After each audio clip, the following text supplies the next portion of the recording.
কোনো কৃষি জমি অনাবাদি থাকবে না এবং একই সাথে ভূমিহীন কৃষকদের জন্য কর্মসংস্থান সৃষ্টি হবে। প্রিয় সমাবেশ, ব্যক্তি, পরিবার এবং দেশের উন্নয়নের জন্য অবশ্যই বেকারত্ব একটি বড় সমস্যা। জনগণের রায় বিএনপি রাষ্ট্র পরিচালনার দায়িত্ব পেলে সরকার গঠন করার প্রথম দিন থেকেই বিভিন্ন সেক্টর জন্য দেশে বিদেশে কর্মসংস্থান সৃষ্টির খাতগুলোকে চিহ্নিত করার কাজ এরই ভেতরে আমরা হাতে নিয়েছি।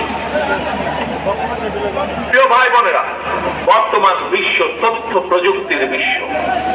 এই সময় বিশ্ব বাজারের সঙ্গে দক্ষতা এবং যোগ্যতার প্রতিযোগিতায় টিকে থাকতে হলে অবশ্যই তথ্য প্রযুক্তি এবং কারিগরি শিক্ষায় দক্ষতা অর্জনের কোনোই বিকল্প নেই এবং সে কারণে আমরা একটি নির্দিষ্ট বয়স থেকে তরুণ প্রজন্মকে নৈতিক এবং কর্মমুখী শিক্ষায় প্রশিক্ষিত করে গড়ে তুলতে চাই। বিদ্যমান যে একাডেমিক সিলেবাস, এর পাশাপাশি স্কুল কলেজ পর্যায় থেকে আমরা আইসিটি এবং কারিগরি শিক্ষা প্রবর্তন করতে চাই। একই সাথে আমরা বর্তমানে স্পোর্টস মনে করি যে বর্তমানে স্পোর্টস এখন আর শুধু শারীরিক ব্যায়াম কিংবা বিনোদনের বিষয় নয়।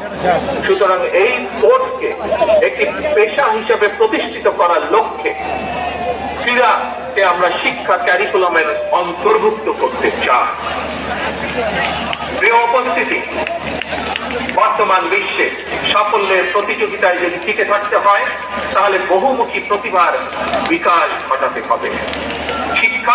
শিক্ষার্থীদেরকে একদিকে ভাষা শেখা যে খুব জরুরি। বর্তমানে আমরা স্কুল কলেজে সাধারণত বাংলা ইংরেজি শেখার সুযোগ পাই, তবে এর পাশাপাশি আমরা যদি আরো কিছু ভাষা যেমন আরবি, ম্যান্ডারিন, জার্মান, ফ্রেঞ্চ এই ধরনের বহুল প্রচলিত একটি তৃতীয় ভাষা এবং যদি সম্ভব হয় তাহলে চতুর্থ ভাষা হিসেবে আরেকটি ভাষা শিখাতে পারি, তাহলে আমি ব্যক্তিগতভাবে বিশ্বাস করি বাংলাদেশের ভবিষ্যৎ সন্তানদের জন্য বিশ্ব বাজার উন্মুক্ত হয়ে পড়বে। একই সাথে প্রিয় উপস্থিতি, আগ্রহী যুবশক্তিকে যুব সম্পদে পরিণত করার জন্য সরকারি উদ্যোগে বিদেশি ভাষার উপরে 3 মাস থেকে 1 বছরের কোর্স আমরা চালু করতে চাই। দেশে যাতে বহু ভাষা শেখা যায় এজন্য আমরা বহু ভাষা শিক্ষক নিয়োগ করতে চাই।